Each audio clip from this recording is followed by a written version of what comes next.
and sadness make rappers in minutes. People in the school. All right, Couped Up Podcast. We got a few people in the building today. I'll let you introduce yourself. Ryan Luriea. Myster Whyte. DJ Cannon. You also gotta say what you do. You gotta say what you do. Okay. I'm an artist from South Florida. Mm-hmm. I make music. That's good. I kill babies. Oh. No, I'm playing. Why? Nah, I'm his manager / producer. Okay. I'm DJ Cannon. I DJ. I'm from Kansas, so holding it down. A good thing to say is what would bring you all together tonight? Like, why are you all together doing this podcast together? You got it. Right, yeah. All right. So, What brought you guys together? Like, you're from South Florida. How did this happen? Oh, actually, we've known Cannon for about, you said 4 years now? It's about 4 years now. We met each other when we was down in a club in Miami from a used to be mutual friend. Whoa. Used to be mutual friend, and then, we just stayed in touch. So he moved to Manhattan, Kansas, right? Started seeing him DJ over there. He wasn't even a DJ yet, but he was still calling himself DJ Cannon, but moved to Manhattan, Kansas, and then we went ahead and stayed in touch. And anytime me and Ryan was dropping stuff, he'd always share it. And anytime he had anything on social media, we'd share it. That's cool. So how long have you and Ryan been working together? Since 2000. All right, so we've known each other since 2013, but we didn't start making music till 2018, so 2 years ago. Okay. Yeah. Wow. Why the long wait? So I've had this thing where I kind of always work with one artist, and I kind of like not mold them, but I'm just like tuned in with that person. So, for example, A Boogie, when he lived in Florida, I was the one that started his career. So at the time when I was working with him, Ryan used to record him. So I was focused on Boogie. So that was when he was like just starting to come up, or was that more of a like he was getting buzz and then that was Nah, bro, it's the crazy. The last touch right there. It's the craziest thing in the world because the way I met him, I have a 9 to 5, and I've been making music for a long time. And when you just talk to yourself, like you probably was like, "Yo, I need to start a podcast." Right? Oh yeah, that's exactly how it happens. So my whole thing is I'm like working. I'm like, I need to start selling beats. We were both at our 9 to 5 and we decided to do this. So exactly, that's the same shit. So I get home and I'm like, let me just start talking to people, bro. So I walk out of my apartment and I talk to a guy. I'm like, yo, you know anybody here that rap? He's like, yeah, right behind you. I turn around, it's Boogie just walking, And I'm like, yo, bro, pull up. He walks up to me. We've never talked. I'm like, yo, my dude tells me you rap. Very soft spoken. Y'all hear him in the interviews. He's like, yeah, but I don't do none of that southern shit. I'm like, all right, I got you, bro. And after that, I was like, yo, you want to come inside and listen to some beats? Didn't know me from left and right, And New York people aren't like open like that. So I was like, you want to hear some beats? He's like, yeah. So he came inside. I started playing beats. As soon as I played the first beat, bro, he just started rapping. I mean, we all know he's a melodic guy, but he was rapping. He was like spitting bars. And I'm like, oh, shit. So I went ahead and called Ryan up. I'm like, yo, bro, you got to pull up, bro. I got this kid. He's a rapper. He's never been recorded before. He don't know how to record. Everything he's done. Remember those microphones with the old computers? Like, they look like a sperm. You're like the one that you white, hold like this. The white one? So he's like, yeah, that's how I recorded music. Oh, yeah. You plug in like it's so like you a... recorded it? No, that's how he recorded. He never did recorded his own on that. Yeah, he never did like the official shit. That's so crazy. I hit Ryan up. Ryan pulls up, and then we play the music, and he fucking listens to this shit. And he's like, yo. Some shit right there? Hold on. Yeah. It looked like it was raining. It sounded like it was raining. Oh, that is the dryer. My bad. Just open the door. We gotta get that laundry for the weekend. Yes, for sure. I'm all about folding my clothes. Some people let it sit in the basket.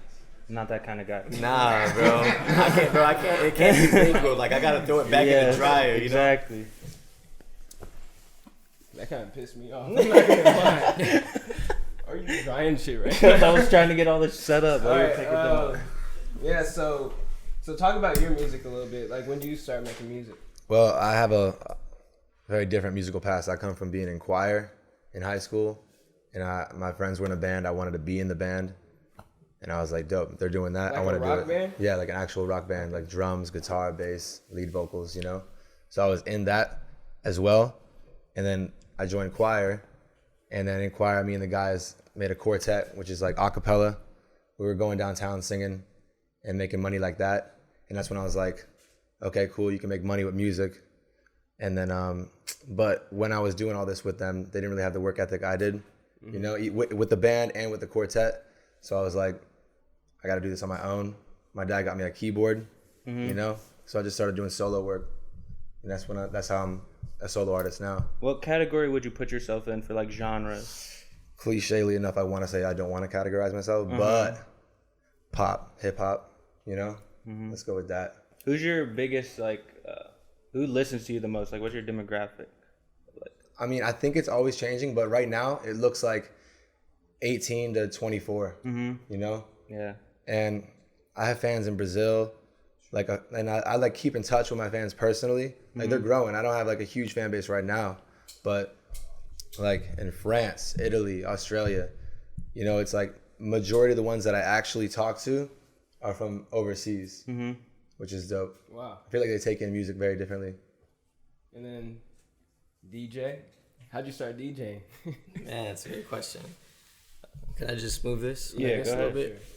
bit. So I moved to Oklahoma City after I graduated from school in Texas, and I was working for this IT company, and I ended up getting kicked out of my my grandma's house because of a situation that went down, and my manager who helped me, he was like, hey, I got you, come stay with me. So I stayed with him, and like a day later he was like, hey, my mom and dad, they want to help you, like go live with them. So whenever I moved in with them, it turned out that they had this huge studio, and in that studio there was a controller, and I just gravitated towards it, and I started messing around with it, just kept practicing, and sure enough, I became a DJ. So that's how it started. How much practice did it take until you actually went in front of people and Yeah, really, I was kind of wondering really what the DJing? progression was like. Because I'm sure it was like you could honestly say you were not good in the beginning. Oh, That's how it yeah. usually is. You're not gonna Yeah. be good the whole time. So. Nah, man, like I have times where I look back at certain gigs that I did and I'm like, damn, like I wasn't shit then compared to what I know now. And I'm still progressing, but when I first started out, I was on it, 30 minutes to an hour, like just jamming, trying to figure it out. And, when I came up, I was in band, I played the trumpet. So I kind of already had an idea of how music worked and how to sync it and what sounded good and what didn't. So I would say like, I was doing it for like a month, 2 months, just every day, just hitting it. And then I finally got my first gig at this hookah lounge. It's called Hubbly Bubbly in OKC. It's a poppin' hookah joint. And that was my first time to DJ. And at that time, I was just playing the bangers that I knew, like banger. But over time, I started to realize that it's bigger than that. You have to be able to read the crowd, understand, get them kind of worked up into that mode where they're ready to hear the bangers, So I guess it's more of a psychology thing, but over time I started to learn more. What's the process like before you like have a show? Like, Man, well, I have like days before. Days before, man, it's a lot of work. So I got a whole team behind me, Party Shift Entertainment. So I moved to Manhattan, Kansas, because I'm married. My wife is in the military. I was living in Florida, and that's where I met Mr. Whyte and Ryan. And I was doing sales there. And when I was doing sales, I decided to resign because I wanted to be with my wife and then go hard with the music. So I ended up DJing in Manhattan at this club called Tate's, and like maybe the second day in, I DJ'd there. They were like, "Yo, who is this guy? He's playing this hot shit." And Mims and Dorian, they approached me. They were like, "Yo, like we do this, we do videos, all this stuff." And I was like, "Bet, like let's come together." So they already had Party Shift Entertainment. And I just got on the bandwagon. I said, "Yo, let's do something." So basically, like in coming together, I realized what it takes to make an event pop. And it takes promotion, videography, social media, connecting with people. So before an event, we're in the streets, we're going hard. Social media, finding ways to connect with people, shouting them out when they follow me, just doing little things to show the love that people show me back. So to just prepare, it's just really just pounding the pavement, connecting with people, building relationships. What you're saying is when we start doing events, you're gonna be our right hand man right there. Yeah, for sure, man. Like it's cool that we got to bring them down because they kind of got to see like how we approach events, and it's a lot of work. He has a bar in a song where he's like Canon speed dialing because I'm literally on the phone all day every day like trying to connect with people. Yeah, I could tell by when you called me. The first thing you said was, "Hey!" I was like, "Oh shit!" I was over here on the couch chilling. I was like, "Oh." Yo, my dog was just here vibing like, "Oh shit!" Yeah. I have a question for you, Mr. Whyte. So, you've worked with A Boogie, so you obviously know what it's like when somebody like has it, like the factor or whatever it is. Do you feel like Ryan has that? Ooh. Yes. Yes. Yeah, so this is the thing, right?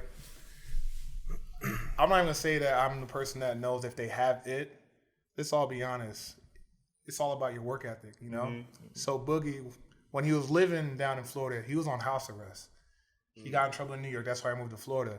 So when it came time to record, this was a guy that would take time to write his lyrics out. I'd send him a beat. He'd be ready when he go in the studio. I don't know if you guys have been in the studio with artists. There's some people that just, they go in there, not ready. And the engineer and the producer are like, come on. Like, what's going on? You're wasting my time. Boogie would never do that. Boogie was always on top of his shit. Now, moving to Ryan, I've never seen somebody work so hard, bro. Like, if you guys pull up our music videos, he edits all of them. Whoa. That's impressive. Yeah. He records himself. Thanks, man. He has a job. But yeah, guess what? None of that shit gets in the way of getting that final product together. So even if he wasn't good, but he is, I'd still go ahead and support him because it's hard to find people that are willing to put that work in. Mm-hmm. It's hard, bro. I was watching a video. It was actually Kevin O'Leary from Shark Tank. Mm-hmm. But he was saying it's the people who have the 9-to-5s and who are still working on top of their 9-to-5s who are the ones who are typically the people who work hard enough to be successful in the first place. Like, it doesn't matter what type of business it is. Like, because we do the same thing. Like, we have our 9-to-5, and then I do my own thing with the art that you see hanging around. And then we do the podcast. Like, we stay busy 24/7. I'll help them with their music shit. Like, but we used to not live together. Now that we live together, we have like no excuse. Yeah, there's no excuse. Word. Like, it's just once you get yourself in the atmosphere where you're working, you'll just stay in the atmosphere and just keep progressing from there. So that I can relate to that definitely. And you said you had the 9-to-5 too. Yeah, bro. I get up at 2-3 in the morning to go to work. That's crazy. I'll get done. We have to go to so we live like kind of like in the middle of Florida off 95. Mm-hmm. So I'll get off of work. We got to go to a studio, say Orlando or Miami. That's a 2-hour drive. I'm not sleeping. I'm in the car driving. Me, DJ Dondada. I don't know if I'm messing with the right one. Yeah, No, my bad. are. But I said. But yeah, bro. Like like sleep don't matter to me, bro. Like you'll get I sleep. don't know how he does that shit. Whenever you get Whenever you do, bro. Seriously. Like are you guys old enough to go clubbing and shit? Yeah. Yeah. Y'all should pull up tonight. Alright. Cause if you see how Where we gonna be at Lotus. Lotus, yeah. Westport. Westport. So this is the thing. This is our first time linking / party shift / VMG. Yeah, that's our label that we run. VMG, Vintage Music Group. So this is our first time working together. If you didn't know any better, you would think that we've been working together forever. This is our first time doing shows together, and I mean DJ Dondado's on the side and DJ Cannon. You see them on the boards, bro. You would think they've been DJing together forever. Nice. But it's just like, when you have it right, bro. Mm-hmm. Yeah, technicality aside, like they're great at what they do, but like we all vibe, and it's been like 3 days together. Mm-hmm. Yeah, and it's been like a brotherhood. It's dope. It's felt like we've known each other for 3 years, bro. days together? Yeah, 3 days. just met Mims. Yeah, I was about to say, can you Oh. say like what everyone's part is in the Okay, so we have DJ Dondado to the side. He's a DJ out of South Florida. Me and him. turn the camera over. That's my brother right there, man. Right, man. So you got DJ Dondada, then you got Mims. He's Cannon's right hand, left hand man. He's not here right now, but you also got Dorian from Party Shift. He's not here. Then you got my boy Mehdi, who's from Portland. He's also an artist, fire. Great artist, great producer. We met on social media, Instagram. So that tells you how powerful Instagram is. And I want to make sure I say it right. Dominique. But Domzy's here. Domzy. Dom's easier. Okay, yeah, Dom's just a team player. Like, she's out there in the streets, you know. You need a street team to put shit out on social media. Be like, yo, you know. So that's everybody. What Circle tight. Yeah. What about social? Like, what on social media do you think really does it for people? Like, you could see an artist and they're not even that good, but they could somehow pop off on social media. But what aspect of social media do you think is the best? Like, what about social media really does it? What do you think, Ken? Yeah, the power to just reach the world. Like, you know, you could have a show right downtown here and not post it online. So you have like whoever walked by that can see it. But if you post it online, whoever scrolls by can see it. And that's anyone, any country. And how do you utilize social media? I try to just, you know, share my music and talk to the fans who want to, you know, talk to me and want to know like how I wrote the song, why I wrote the song, you know, just to really like socialize with the ones that are in that basically a crowd. You know, they're behind their phone, I'm behind mine, and it's as personal as you can get, you know. But it's just really sharing your music through the internet. So one thing right now, we all know we're going through a really bad situation with coronavirus. Look what y'all doing right now. People are on their phone right now, so when you post this, they're gonna watch it. Because right now is one of the best times to post, you know, music content, because people are just on their phone looking for the next best thing. So the fact that you guys got this going on and we're putting music out during this shit, you know, it's showing that we want it more. So we get more looks, I think, than your average Joe, you know. Do you think it's a hard time though to be a musician or anything in some sort of industry where you do need people to? I can't really tell for me, because I've been doing it, like I've been doing things in-house for so long, you know. I just really amped it up because I found it as an opportune moment to really like post even more. Yeah. Because right now I'm dropping 2 songs a month, trying to get a video for at least 1 song of each 2-song package, you know. Yeah, that's a good. As someone who relies on a studio, like, you know, shut down, there's like regulations that you have to abide by. Someone who relies on other, like, you know, outsourcing to other things, that's the downfall. So you have to pick up that laptop and figure out how to download Pro Tools and, you know, work that if you want to. You know? I feel like just the fact that concerts aren't really too big of a thing right now, that would have a huge negative effect on it. Because a lot of beginning artists usually open up for concerts, and so all these people can see them. But does that really draw attention to the artist if they're an opening act in a concert? Bro, you got to get it on your own. So what we did recently, I swear to God, the universe is funny. I'm not religious. I believe in good and bad. I believe in that energy out there, you know. And I'm not against anybody that is religious, but I just feel like things tend to open up or line up when you really put that work in. So we dropped a project in August called August Desires, right? One of those 2 songs we dropped is called What You Want. We got that shit on the radio. Shout out to DJ Dundada and True Radio. And bro, if you go on his social media, one, you would think we got a deal, right? That we got money, because everything just started coming in. Interviews, us coming over here to do shows. We're pushing the What You Want song. Like, I remember getting a phone call from Cannon, and he's like, yo, Ryan, you got 3 shows when you get over here. And we're like, what? Like, I got a job, nigga. Okay, you know what I'm saying? But it lined up. So prior to us even doing that, we did an Instagram live show. And he was on Instagram live. Shout out to Key Drummer Boy, who's out of Florida, a big social media influencer. He went ahead and hosted it, right? We had up to like 400 to 500 people on that Instagram live watching him perform. Wow. That was the first time that Ryan and DJ Dundada worked together as an artist/DJ. Did we know we was going to get a show and do nights of him performing these songs with DJ Dundada and Cannon? We didn't know that shit. But like he said, if I was waiting for everything to reopen up, it's like, all right, yo, we can work on me performing now. Now you behind, bro. But now I think we are ahead of the game. So when that time does come, when shit reopens, we're not going to be looking around like, all right, what we do next? We'll be like, all right, man, we'll just keep doing what we're doing. And I'm pretty sure other doors are going to open. So, but I wouldn't rely on, you know, concerts and stuff. Yeah, like, yo, bro, the internet, go on Instagram Live. You see the main people, the people that are in the industry, they're doing that shit. They're doing Instagram shows. They're doing, you know, you seen the versus battles on Instagram. Yeah. You think they waited for, I mean, it kind of happened because of this shit. So why not you do it? I mean, you have the platform to do it, so do it. Everyone has a phone. You could easily go on Instagram and go Make live. your dreams come true on your phone. For real. I have a question for you, Ryan. So just from talking to your peers and what you've said about like learning Premiere Pro, it seems like you have like a really good work ethic. Cause like I don't know, picking up Premiere Pro, that's not like a fun thing to do. Oh no, I use Final Cut. Oh, you use Final Cut. Premiere Anyways, looks but way more editing complicated for me. videos is not a fun thing to do. It's really fun. So where does that come from? Where does this drive come from?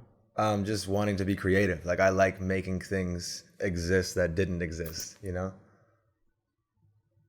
That's my answer. Like so, when I'm like good enough for me. When I'm looking at the screen for like 6-7 hours, and then like afterwards, I'm like, oh wow, my eyes like really hurt. Yeah. I'm like, but look what I got from that. Like I'm proud of myself for that.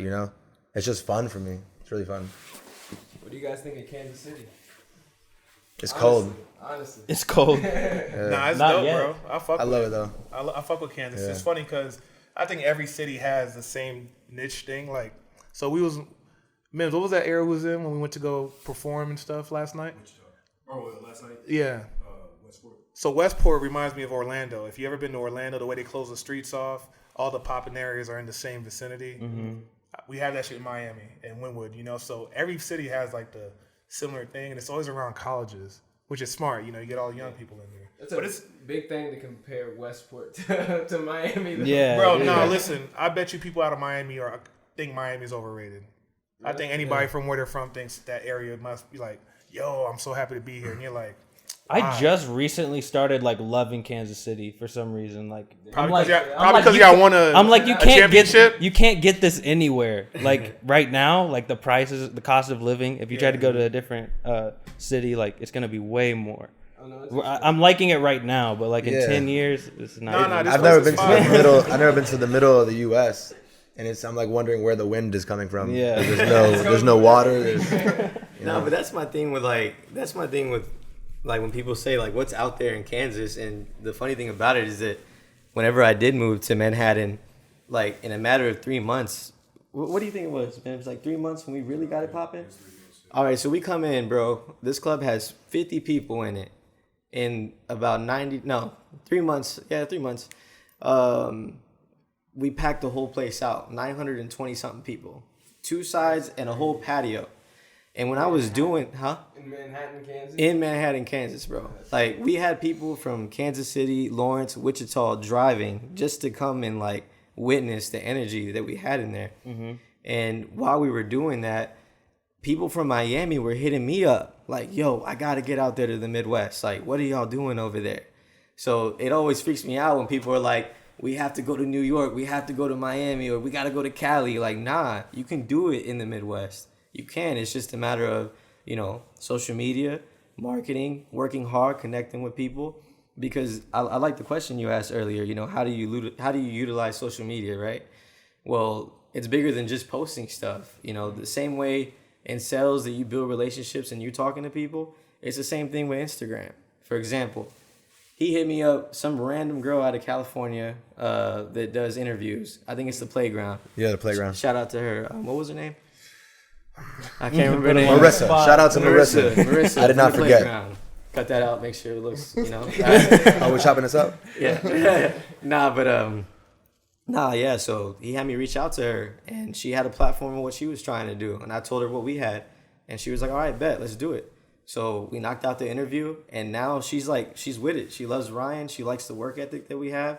And on top of that, our followers got to see what she got going on. So now we have artists that follow me because I'm a DJ. Now they're hitting her up trying to set up, interviews. So, same thing. What you're doing in the streets, talking to people, you do the same thing on social media. Yeah. What made you like grow the most on social media, you think? What's like the biggest thing you've learned? Don't believe the numbers, bro. Don't believe the numbers? You may not have a lot of followers, but that doesn't mean you're not an influencer. You know what I'm saying? Like, if I was to put you on people's pages that are in the music business that have Grammys and platinum, plaques and stuff, you're like, yo, you only have 500 followers. All right, but my checking account says I have $1 million, more than that. So don't believe the numbers, bro. So if someone reaches out to you, work with that person no matter what the number may be, because you never know what they could bring to the table. So Yeah, like judging a book by its cover type of deal. You know what I'm saying?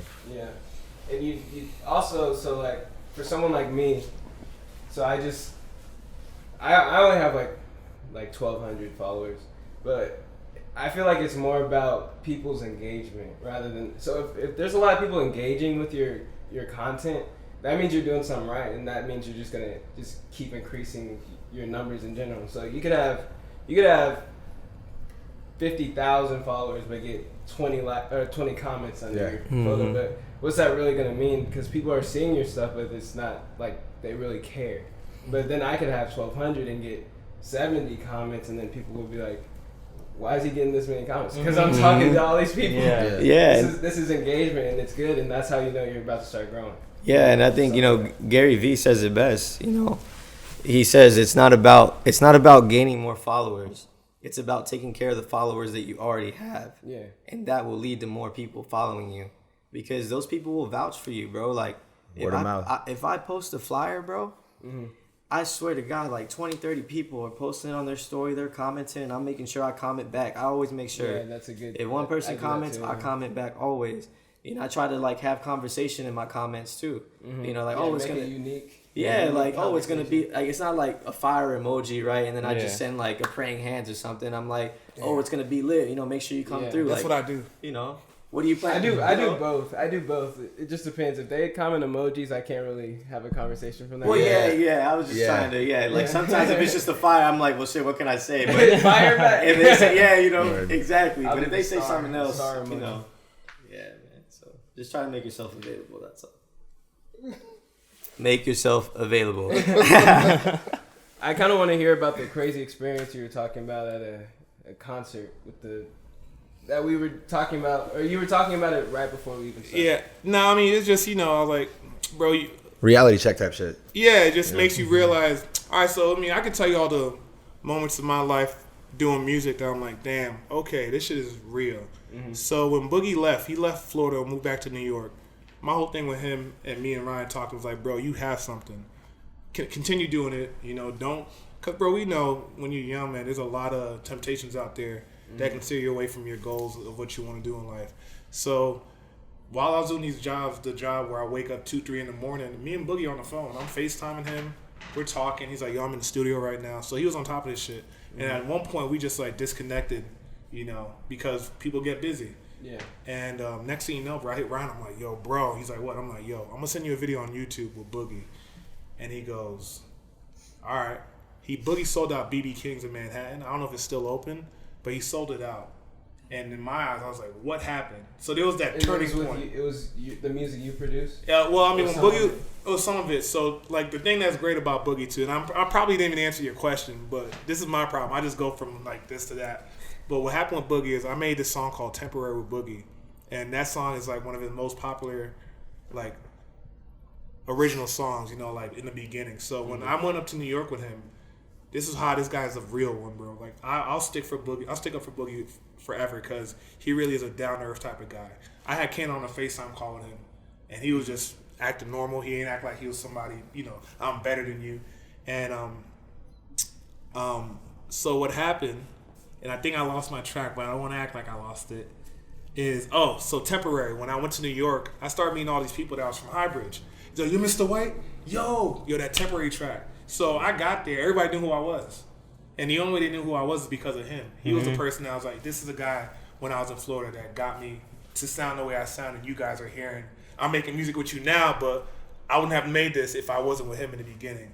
So everybody I met in New York, when I went, everyone knew who I was. You're Mr. White. You're Mr. White. Boom, boom, boom. So he's a real one, bro, for that. Like, he's such a down-to-earth type of guy, and that's why I'm always trying to pay that forward, because if he didn't do that with me, you know, I would just change Opportunities, everything right now. like- Any opportunity. There's some people, man. I mean, I watch YouTube videos. There's people that when they make it, they forget about the people that got them there, and I can't do that. That shit is so whack to me, bro. Word. 100%. So. But the story. My bad. Yeah. I'm bad. All right. My bad. My bad. The story. Yeah. So what happened is we was on stage. Boogie was in Orlando, and we're just on stage with him. He's performing, and I just see this person, like, you know, when you in the crowd. You ever watch someone in the crowd trying to get the artist's attention. So I see this person really like trying to like make sure Boogie sees this shit. And I caught it already, and I go, yo, bro, look at that shit. And this person made a mural of Boogie, Bella, and oh my God, Melody. And I see Boogie performing. He looks over, and he's just like, and then goes back to performing. But I think for him it was like, damn, you know, someone like. Yeah. That's how much you mean to them, is that they did that, they drew you, you know, and that was the time, like, that was for me. I already knew Boogie made it. I already believed in the shit. But what happened with me is when me and Boogie linked up after he made it, I was in Tampa, and I think he just put out the mixtape Artist, right? And bro, I swear to God, we're in a VIP section, we're standing on couches, and I remember this girl like pulling off securities, and she's like, yo, is it okay if I take a picture of him? And me and him just synced up after he blew up. He just opened up for Drake at the Summer 16 or whatever that shit was called. Yeah. And like, I'm in the VIP. I'm like, let's take a fucking picture. Like, I'm not realizing it. Like, no, he's there now. So security's like, yeah, take a pic. So they take a pic, and then next thing you know, it's like, yo, you got to go to stage. So he goes to stage, and we're trying to make it to the stage as he's getting ready to perform. Bro, the whole building. Let's say the building, like the capacity was like 500 people. Everybody was singing this guy's music. Grown men, bro. I'm just like, and I'm at the stairs getting ready to go on stage, and I'm seeing this shit, and I'm like, oh shit, this shit is for real. Yeah. I could tell how you've like grown with him from the jump, just by how you're explaining the story. You're saying that grown men are singing, but that's concerts. Like, it's definitely gonna be just grown. There's gonna be grown people singing the words. Yeah. But you're saying it like.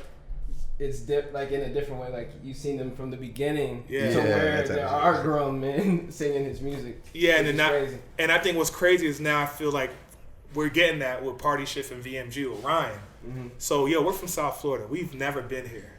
All right, for us to be, he had a message from a person at the first night we performed. We performed at Midnight Rodeo, and as we was getting ready to leave, this chick came up to Ryan and was like, "Yo, you did great tonight. You're so amazing. Can I take a picture with you?" I'm like, yo, give me the phone. So I take a pic. And then Ryan texts me the conversation they had. And apparently she was having a bad day yesterday. And she was like, yo, I was just listening to your music and it made me feel better. So little stuff like that. That's dope. You know? That's where it gets good. So it's like, man, it's just... So, I mean, that's like for us, that's like the beginning of it. So I can only imagine when we do this shit again and you guys are like, have a deal with Apple or Spotify. Spotify. We got to sign that Spotify deal. Yeah. We'll see, but like right now, that's Rogan Money. Yeah, bro. Joe Rogan gets like what, 50,000? I don't know. Podcast? Too much. He's killing it. That's insane. Just from that. So let's talk more on Kansas City. What y'all been eating? Anything real special? Oh, that taco joint was fire. Where did we go? Y'all went. I was at the crib. Oh no. We were there. Oh, he's talking about Kansas City though. Oh. Honestly, bro. Man, everything feels like Kansas City to me. Last night. Oh yeah, they went to this pizza Oh, there's spot. honey pizza. Yo, we put honey on the pizza. That's in Westport. That's crazy. That tasted amazing. I'm eating pizza like that from now on. You gotta get barbecue before you leave. Yeah. Hey, yo, shout out to Mims for that too, though. Yeah, shout out to Mims. Yo, that's what we're known for, the barbecue. You gotta get where should we go? You like Gates? I like Q. Gates is cool. Yeah. Q39. I think Gates or Oklahoma Joe's or Q39. People say there's like a huge line like outside of one of them. I haven't even been to it yet. I think it's That's how probably Joe's. Oklahoma Joe's. It's just it's fire.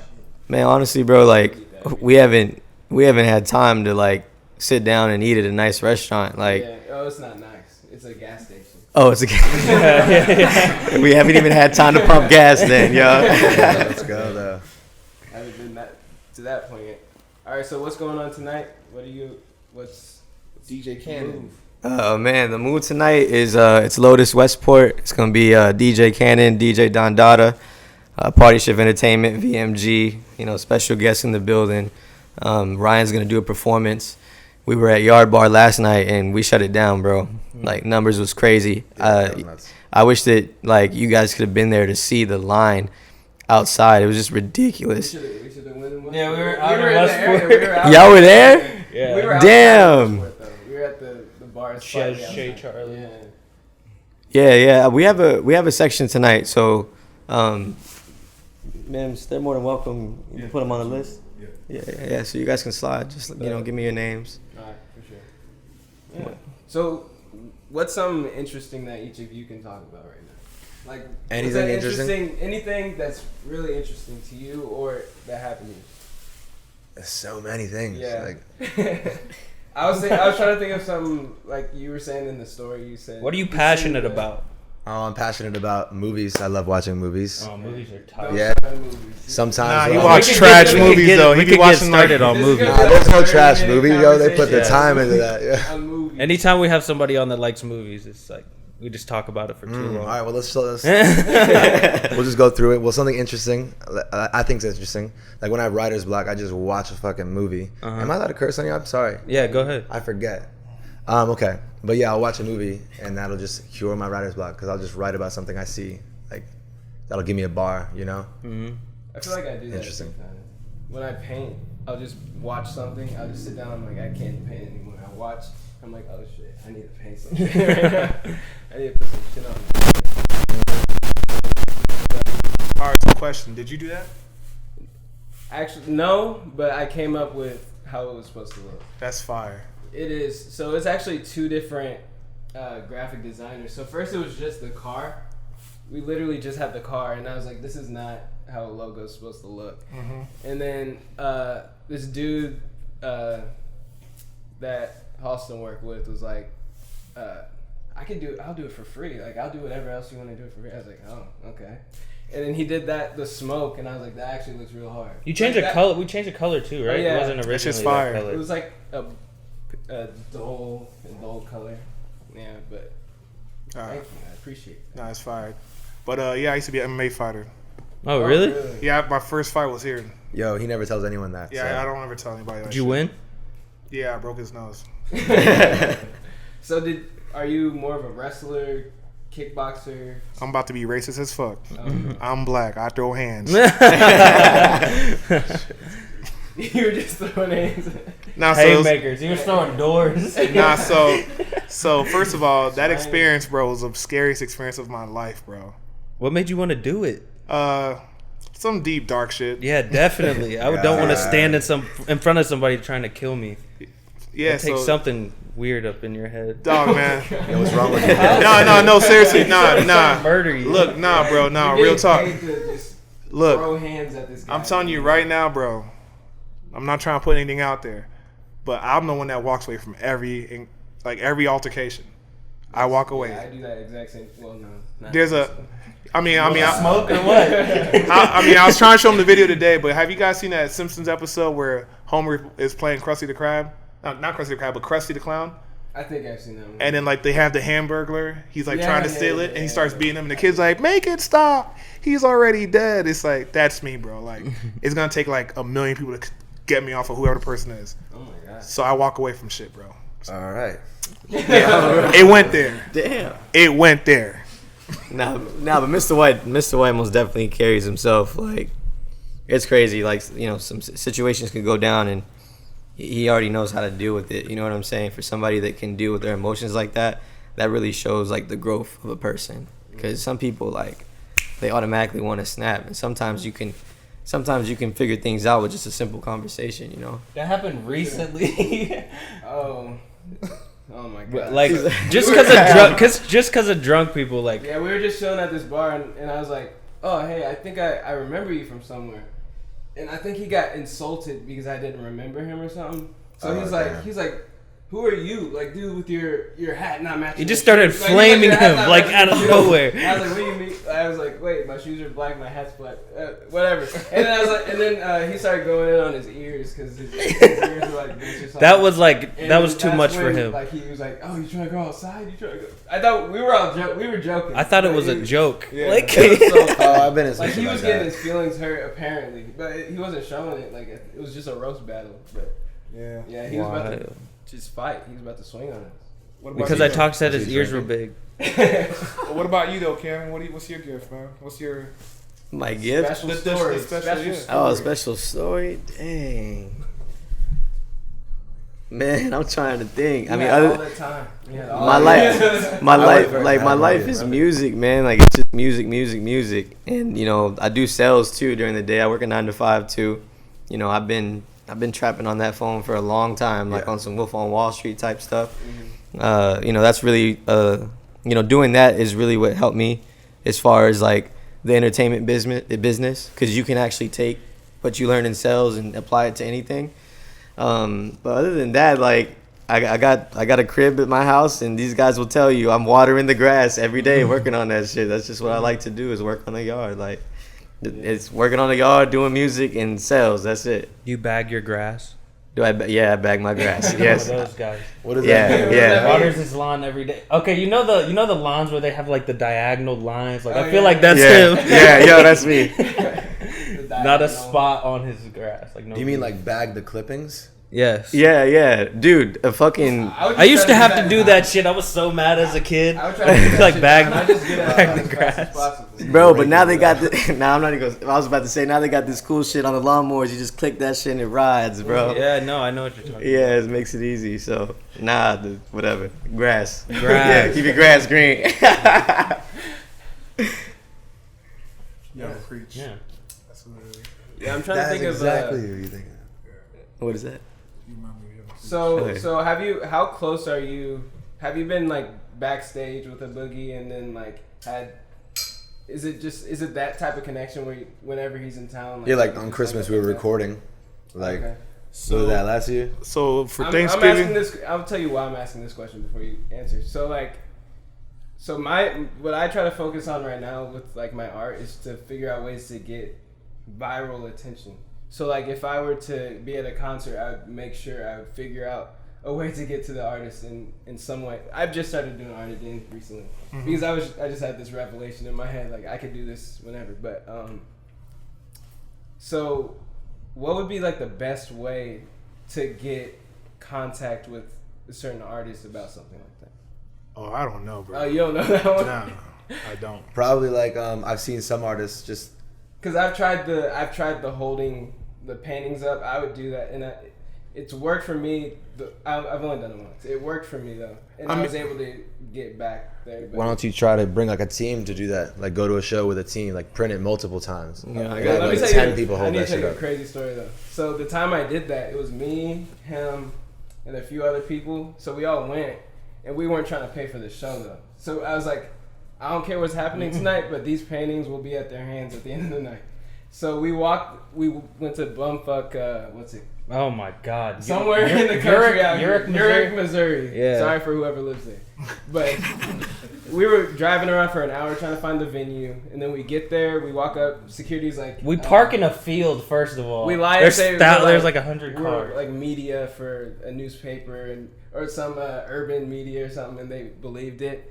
But we had to talk to like they're the boss. This owner. big ass nigga, country motherfucker with a Colt 45 on his hip, just walks up. He's like at least 350. He was the biggest man I've ever seen in my life, and I was like, "This is not good." Yeah, so he's like, Time to wake up. he's My like, bad. Hey, it was all good. He's like, "Hey, bro, get Tina." So he got Tina, who's the owner, and so she lets us in. So we get in. We try to hold him up. So it's Tech 9. So I tried to hold it up so he could see, and I'm sure he saw it plenty of times, but he just didn't do anything about it. And then his manager came up to me, and then he was like, "Hey, I'll try my best to like get his attention and see if you could go back there, but they're just in a rush." So, well, long story short, 2 hours later I got it to him, and we were just in the back of his trailer. But I feel like with bigger artists that'd be harder to do than something like that in Europe. I think it's like consistently like posting it and getting everyone you know and everyone you can to tag the artist and doing that. Oh no, maybe I know multiple for sure times. he saw the post and I don't know. I'm not gonna even talk about it. Man, bro, honestly, I think I'm just thinking, you know, maybe what I would do is I would try to build the relationships with the people like, you know, under him, the guys that aren't as big.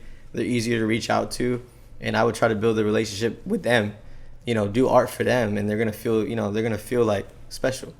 And they might take their art and be like, yo, you should fuck with my homeboy over here. So. No. Hey, He's speaking facts. Okay, so Joe from Mario, I met him on social media the same way I met Maddie, right? Off Instagram. Yo, Mr. White, boom, boom, boom. So next thing you know, me and Ryan fly out. This is me doing my shit. I get off of work. We go to the airport. So I haven't slept yet. We fly to New York. As soon as we get off the plane, we go to the studio. It's like 2, 3 in the morning. We're trying to find a hotel. Joe's like, yo, just pull up to my house. We go to Joe's house. I pass out on the couch. They're working on music. 8 o'clock in the morning, I wake up. So I probably slept for like an hour and a half. Making breakfast. His mom, who don't know who we are, talking to us in the kitchen, talking about how she grew up with Robert De Niro. She knew Biggie back in Brooklyn. She's just always afraid to pull up to him. So one thing I could tell is that people that have seen shit, like people be successful, are more open to like, I guess, pushing somebody that they know to that because they've seen it. Because people are by habits. So if I've never seen it, if I'm that way, I'll never push it. So his mom was very supportive. Next thing you know, Joe was producing for like the low tier artists in Highbridge. People that don't even sign to Highbridge but are cool with Boogie, right? So guess what happens? Joe from YO is now Boogie's go-to producer. And this happened in like 2 years.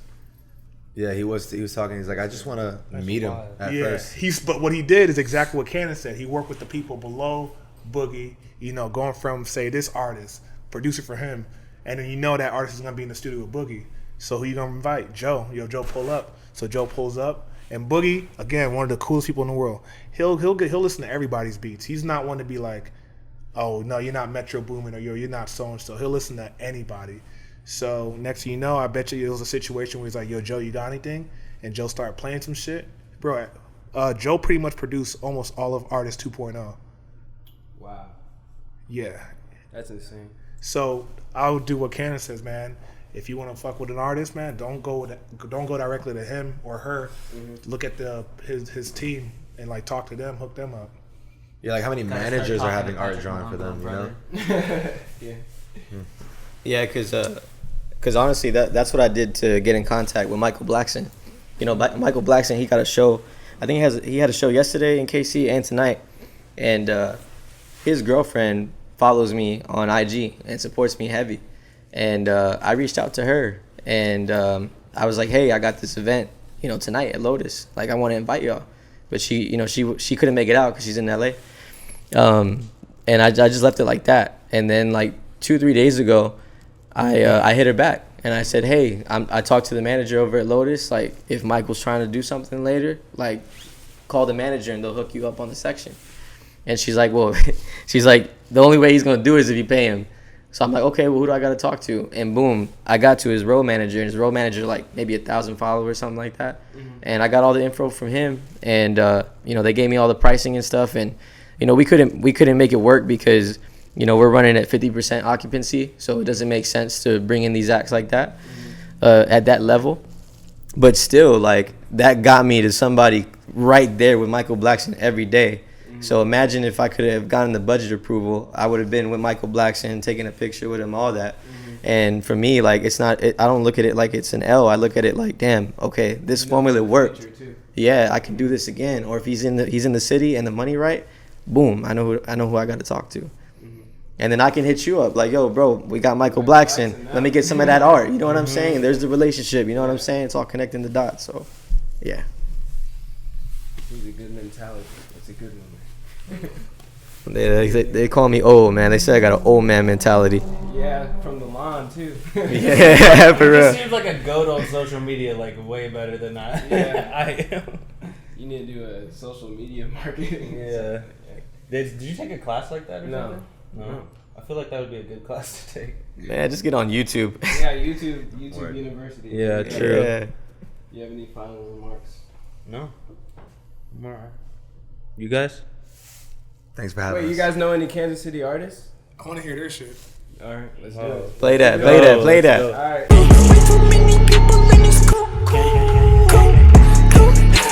I wanna go like Kirk